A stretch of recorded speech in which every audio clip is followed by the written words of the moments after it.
Hey everyone, it's Christian here, and I am in Greenville, South Carolina. In fact, we, I should say, I rented an Airbnb for a week, one of the last ones that was even remotely affordable that was available, and we're staying in this old, I guess I don't. It's not really. It's a 6 acre property here, and it has this old barn or storage unit, and it has a general store on the premises.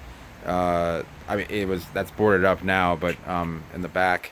But the house was built in 1932. It's a little bit of a they're fixing it up, so it was relatively inexpensive, but it definitely does the job, and it's definitely very different having real hardwood floors from the early 20th century.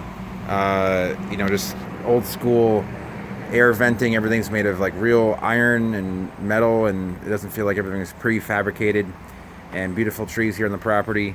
I swept up a little bit here when I got here, and there was some not storm damage, but there was just debris. You can see it's all over the yard. Normally, I assume the yard looks pretty all grass, but it is still grass, just covered with dead leaves now. So this is actually Furman University here, right across the street, and it's a nice little area. So I mean, as far as we've noticed. So, but to give you a little update, so we stayed in Augusta for a couple days. I went to Aiken for one night, and South Carolina, and now here in Greenville until probably Saturday. Then I'm gonna head back to Florida. The good news is, as far as we know, there's no structural damage to any of the houses. Well, to my sister's house or to my mother's place, or to the house that I currently live in Cape Coral. So that's good news. The bad news is there still isn't any power in Cape Coral. There is power in Venice and Sarasota. So there is a place to go back to and be comfortable. It's 77 degrees here now, so it's about 88, 90 degrees Fahrenheit in Florida. So we're not in any rush at the moment until we have to go back to work. At least my mother and sister do, and I have work to do as well, but a little bit more flexible, thankfully. So what I want to talk about in this vlog, beyond that, I kind of just want to give a little update on that. But when I was driving up through Georgia, you kind of start to see less and less palms, but there are still palms around.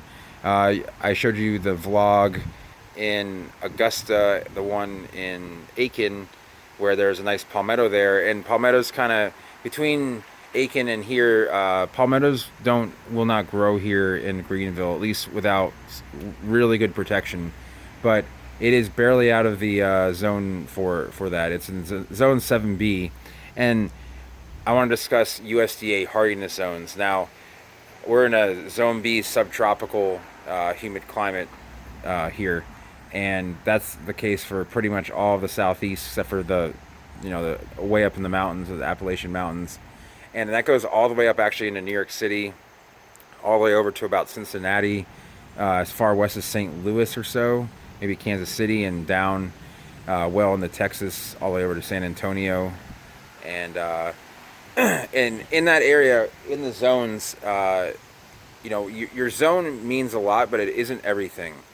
It depends on also how much rain you get, when you get that rain, if you get it in the summer versus the winter.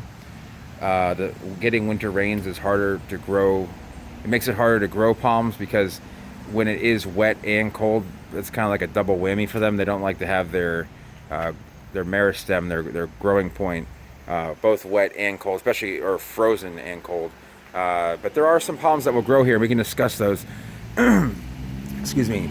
The first one that comes to mind is Trachycarpus, and if you're outside of, if you're in the subtropics outside of, say, Florida, if you're in an area that, regularly freezes, you might see many of these around. They do grow more than just the humid subtropics. You can grow them in California. They grow in Vancouver, British Columbia. They grow in London, and they grow throughout parts of, they're native to the Himalayas, so they grow throughout kind of China, India, Nepal, into Southeast Asia.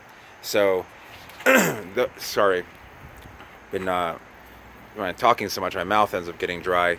I was on the phone with my dad. It's his birthday today. Happy birthday, Dad. And so with those palms, you can grow them here, and in fact, you can probably grow them here without any protection. You could just plant them in the ground. Uh, Preferably, if you get some, for example, there's this large tree here. You could plant it kind of to the south of the tree where it would get some sun during part of the day, but also be covered from maybe some frost on some days, just to kind of give it a little bit more growing capacities. When it does freeze, palms aren't growing at all, and they start to kind of go into a like a safe mode. I think pretty much all of them. Although some palms will grow through pretty cold spells. One thing I will say is I'm not an expert on trying to keep palms safe from the cold, because I do live in a zone 10A/10B climate, and it is rare that I have to deal with that situation. All of the palms that grow in our area don't really have a problem outside of the the slight frost that we have, and we have wind turbines that take care of that. So take this with a grain of salt. If you are growing palms in marginal climates, there are some things you can do to make them grow faster, keep them alive. One thing is cold protection. I will do a whole thing on cold protection, and so I'll go over it, but wrapping them, either with lights or with freeze cloth, visqueen. A lot of those things can keep frost, snow, whatever it may be on some palms. You could also try. You can try to it's called zone pushing, where you grow palms outside of their normal climate. You could try growing Butea capitata, or Catariensis, as I believe is the new species name given to the normal Buteas that grow here in the southeast. I saw them growing all the way to Greenwood, South Carolina, which is about halfway between here and Augusta, and then it kind of stopped. And you'll really only see palms in cities when you're not in like palm country, like Florida. In Florida, you'll see palms everywhere, but when you get into Georgia, it's more in towns and cities, not in the countryside. Also, you can grow probably the native, native to the Georgia and Florida, Rhipidophyllum hystrix, the needle palm, would do well here. That grows well in Washington D.C., which is about the same climate as. It's probably a little bit colder there than it is here. So that's been growing at the National Arboretum in D.C. and actually been fruiting. I also heard there's one growing in Rhode Island and on Cape Cod. So, and that's not like rumors. Those are, I know that the people that are actually growing them there, and a little bit of cold protection, maybe planting them in the right place, making sure they're the south-facing area of your house, close to your house, keeps them a little bit warmer.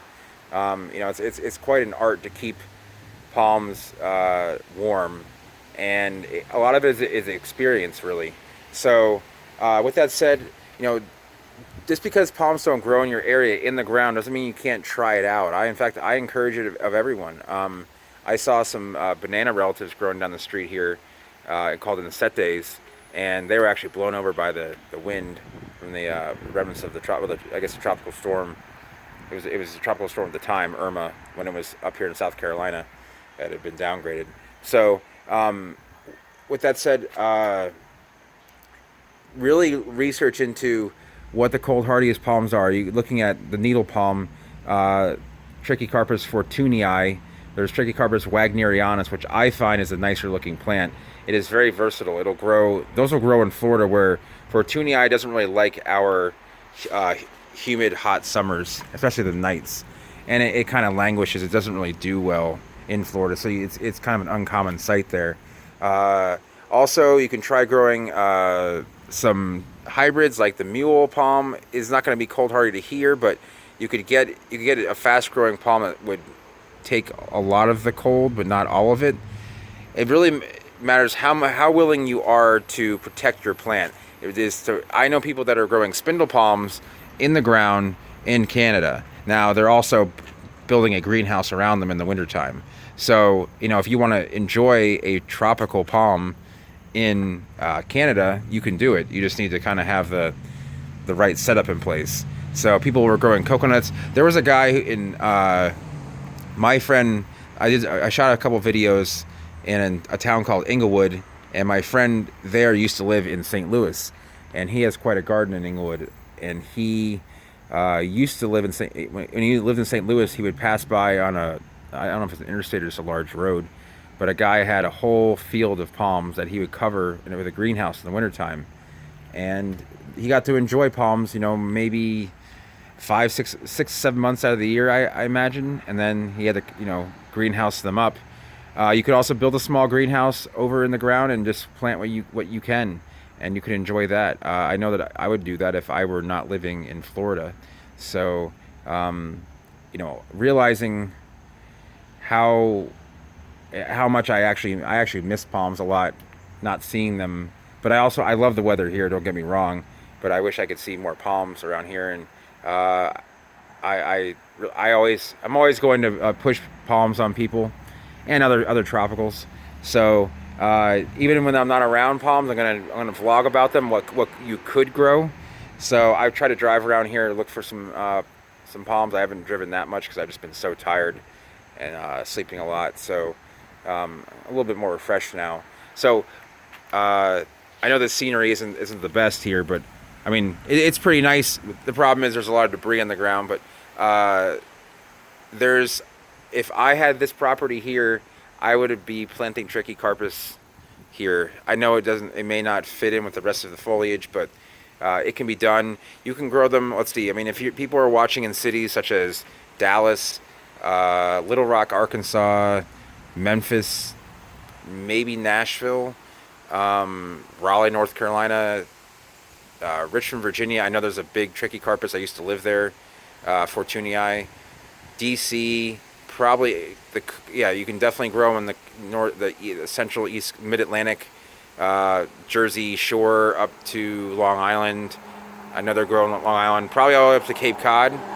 And as far as out west, you can probably get away with it in the problem is the heat, but pretty much anywhere in lowland California you can grow trichicarpus. I would probably not out in the inland deserts; they're just too hot for them. But there are other palms out there you can grow that'll enjoy it. Some date varieties, so it's very versatile. Trichicarpus, that is. I say that, but I have not grown many of them. I don't usually get seeds of trichicarpus to grow, but I'm given them at times by people when I do seed trading.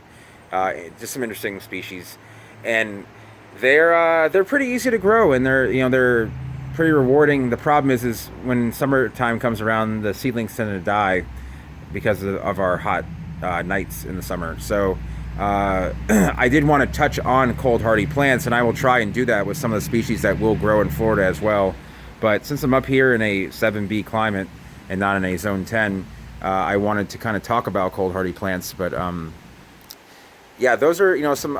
If anyone has any questions about what other species will grow, I can give you guys a list maybe in the comment section, and without making this video go too long, if you have a question and you say, well, will this grow here, or can I grow this here with protection? I can kind of give you some answers about that. So I hope that this I hope the scenery in the background was a good enough background for this vlog for you guys. Trying to give you guys some content to listen to palm wise while I'm not in palm country. So I hope you like this video. Go ahead and subscribe if you haven't, and you'll see many more like this, hopefully in the future with palms added. And if you have any questions just about cold hardy plants or cold hardy palms in general, or plants, leave them down below and I'll answer whatever I know. And I will see you guys next time.